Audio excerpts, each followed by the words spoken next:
नमस्कार, आदाब, सत श्री अकाल। मेरा नाम अखिल रॉय है और आप सभी का स्वागत है हमारे चैनल में। पहले मैं माफ़ी मांगूंगा बिकॉज़ पिछले 3-4 दिनों से वीडियोज़ कोई नहीं आई और आपके लगातार मैसेजेस आ रहे थे। वो रीज़न ये है कि चूँकि मैं भी एक एस्पिरेंट हूँ, मैं भी तैयारी में लगा हुआ हूँ, तो समय मिल नहीं पाता। आज चूँकि संडे है तो मैंने सोचा कि एक वीडियो बना दी जाए। तो आज की वीडियो बहुत ही ख़ास है, आपने थंबनेल भी देखा हुआ है और यहाँ आपको वीडियो में भी दिख रहा होगा। आज हम हिस्ट्री के एक ऐसी स्ट्रेटजी पे बात करने वाले हैं। इस स्ट्रेटजी को फॉलो करने के बाद आप हिस्ट्री के 90% क्वेश्चंस को आसानी से सॉल्व करेंगे। तो आने वाला 5 से 6 मिनट बहुत ही इत्मीनान से, कहीं मुतमईन नहीं होइएगा और इस 5 मिनट में मैं आपको पूरी तरीके से बताऊंगा कि आप हिस्ट्री को किस तरीके से अप्रोच करेंगे ताकि ज़्यादा से ज़्यादा क्वेश्चन पावर कर ज़्यादा से ज़्यादा क्वेश्चन हो सके। ठीक है, तो चलिए शुरू करते हैं। तो इससे पहले कि मैं कोई स्ट्रेटजी बताऊँ, हर वीडियो की तरह इस बार भी मैं हिस्ट्री के परफॉर्मेंसेस को देखता हूँ। तो आप सभी को पता है कि बीपीएससी को अगर क्लियर करना है तो आप 4 सब्जेक्ट को कभी नहीं छोड़ सकते: history, current affair, Bihar special और साइंस। उसमें हिस्ट्री जो है ना वो सबसे एक नंबर पर रहता है। इसकी परफॉर्मेंसेस की बात करें तो ये कभी भी 25 से कम ही नहीं हुआ। इसका मतलब मिनिमम से मिनिमम 25 क्वेश्चन होते हैं और ज़्यादा से ज़्यादा 40 क्वेश्चन, यानी इनका रेंज करता है। तो हर बार, और पिछले कुछ एग्जामिनेशन में देखा जाए तो ये इन्होंने 30 क्वेश्चन मतलब फिक्स है। तो और 40 तक भी पूछा गया है। 40 तक ये है 2004 46 वाले में, तो 40 तक भी क्वेश्चन पूछा गया है। तो कुल मिला के बात ये है कि ये एक ऐसा सब्जेक्ट है जिसको अगर हम बीपीएससी क्लियर करने की सोच रहे हैं तो इसको हम नेग्लेक्ट नहीं कर सकते। ठीक है, और इसकी तैयारी बहुत अच्छे से करनी पड़ेगी, अच्छे लेवल से तैयारी करनी पड़ेगी, तो आपका हो जाएगा। राइट, तो आपको ये पता चल गया कि इनकी इसका लेवल क्या है, आपको करना क्या है, ये कितना वैल्यूएबल है।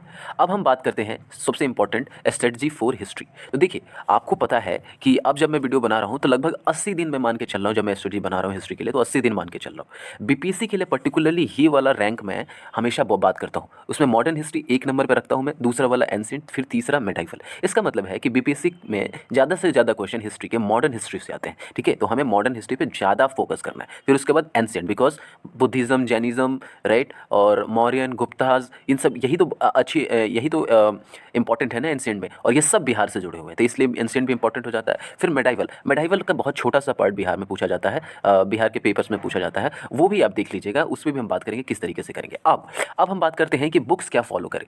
देखिए, बुक्स इसलिए मैं कह रहा हूँ फॉलो करने को बिकॉज बिना बुक्स फॉलो किए आपका एक बेसिक अंडरस्टैंडिंग नहीं हो पाएगा। राइट, लेकिन बेसिक अंडरस्टैंडिंग क्या हमें एग्जामिनेशन पास करवाएगा? नहीं, हमें एग्जामिनेशन पास करवाएगा हमारा प्रैक्टिस। इसलिए हम बेसिक अंडरस्टैंडिंग को आगे नहीं रखते हैं, हम प्रैक्टिस को आगे रखते हैं। सॉरी, माफ़ कीजिएगा इसे।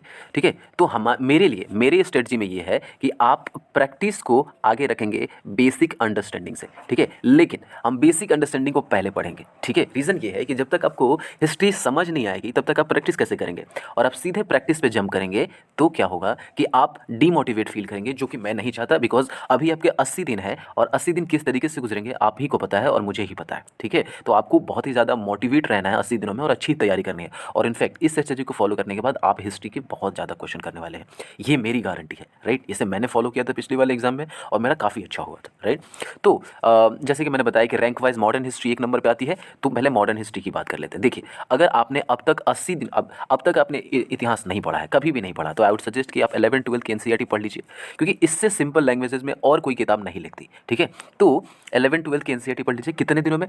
पिछले आने वाले 10 दिनों में आप एनसीईआरटी पढ़ लीजिए, बिल्कुल पढ़ लीजिए। ठीक है, तो आप इसको पढ़ लीजिए। अगर आपने एनसीईआरटी या अगर आपको एनसीईआरटी नहीं पढ़ना तो आप तमिलनाडु पब्लिकेशन को भी पढ़ सकते हैं। राइट, तो इन दोनों में से कोई एक पढ़ लीजिए, लेकिन समय वही है, 10 दिनों के भीतर इनको खत्म करना है। 5 दिन 11th वाली, 5 वाली, और 5 दिन 12th वाली। मैंने बताया ना कि आपको ज़्यादा ज्ञान नहीं लेनी है, आपको बस बेसिक अंडरस्टैंडिंग समझनी है। अब बेसिक अंडरस्टैंडिंग का मतलब क्या है? लाइक अगर मैं एंशिएंट की बात कर रहा हूँ तो एंशिएंट में आपको पता होना चाहिए कि मौर्य के बाद सुंग आए, सुंग के बाद कण्व आए, कण्व के बाद आंध्र सातवाहन आए, तो एक बेसिक फ्रेम बनता है। ठीक है, तो वो बेसिक अंडरस्टैंडिंग होनी चाहिए। तो बेसिक अंडरस्टैंडिंग के लिए आपको ज़्यादा वक्त नहीं देना है, आप 10 दिनों में इन सबको किताब पढ़िए और ख़त्म कीजिए। उसके बाद अगर आपने 11-12 एनसीईआरटी या तमिलनाडु पब्लिकेशन की कोई भी किताब पढ़ रखी है, ठीक है, या फिर उसके अलावा भी अगर आपने जीवन में एक बार भी हिस्ट्री पढ़ी है क्राउन या लूसेंट से, तो आपका काम हो जाएगा। ठीक है, आपको दूसरी किताब पढ़ने की कोई नीड नहीं है। ये स्ट्रेटजी उनके लिए है जिन्होंने कुछ भी नहीं पढ़ा।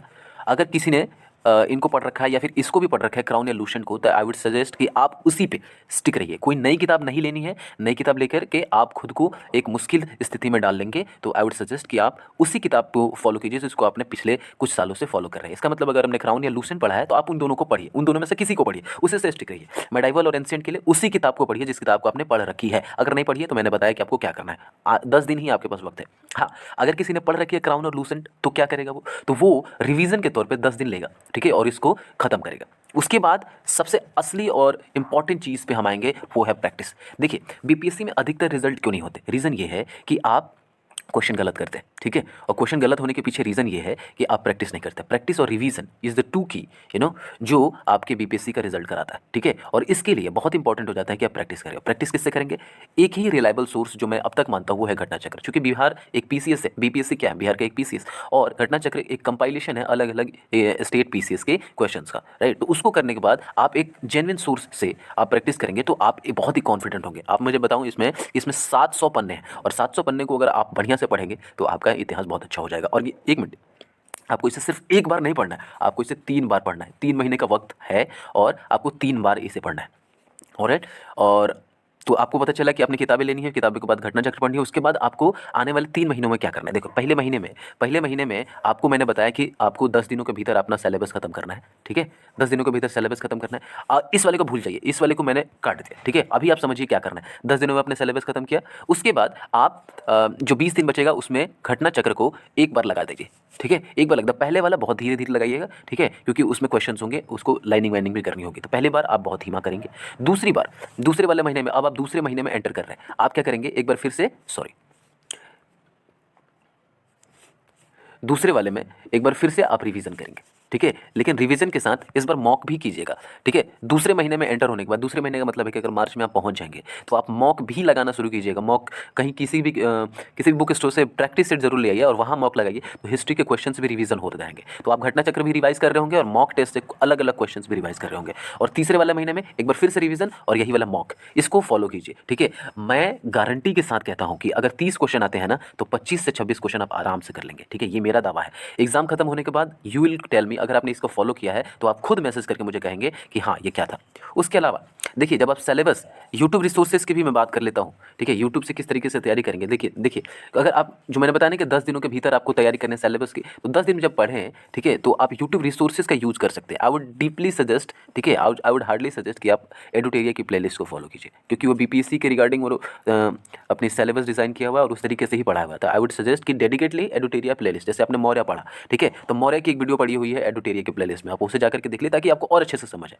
उसके अलावा महिपाल सिंह राठौर की एक डेडिकेटेड प्लेलिस्ट है मॉडर्न हिस्ट्री पे, लेकिन वो थोड़ा ज़्यादा ही अब्रॉड हो जाता है, मतलब समझ लीजिए थोड़ा ज़्यादा ही वाइड हो जाता है। मॉडर्न हिस्ट्री इन्होंने यूपीएससी सिविल सर्विसेज एग्जामिनेशंस के दिमाग में रख करके उन्होंने ये बनाया हुआ है। तो अगर आपके पास वक्त है, लाइक अगर आपने 10 दिनों के भीतर ही खत्म कर दी, तो आपके पास अगर वक्त है तो 10 दिनों के भीतर इनको भी देख लीजिए, मॉडर्न हिस्ट्री या फिर एडुटेरिया की किसी एक प्लेलिस्ट को फॉलो कीजिए, दोनों को मत कीजिएगा क्योंकि आप हौच पौच हो जाएगा। और इंपॉर्टेंट ये नहीं है कि आप सिलेबस पूरा कर रहे हैं, इंपॉर्टेंट ये है कि आप घटा चक्र से प्रैक्टिस कितना कर रहे हैं, राइट। तो समझ आई आपको बात।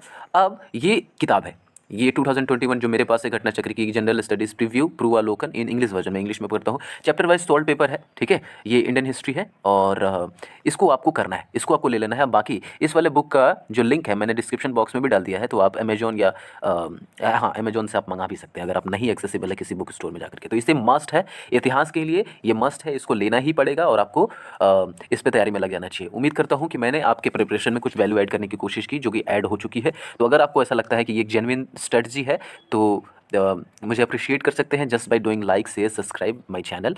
एंड आपका इतना अच्छा रिस्पांस मिल रहा है, इसके लिए मैं बहुत ही ज़्यादा खुश हूँ और ये मुझे मोटिवेट करता है आने वाले दिनों में और भी नई नई वीडियोस बनाने के लिए। I would not be more emotional. Video को अब तक देखने के लिए हृदय की गहराइयों से बहुत बहुत धन्यवाद। नमस्कार।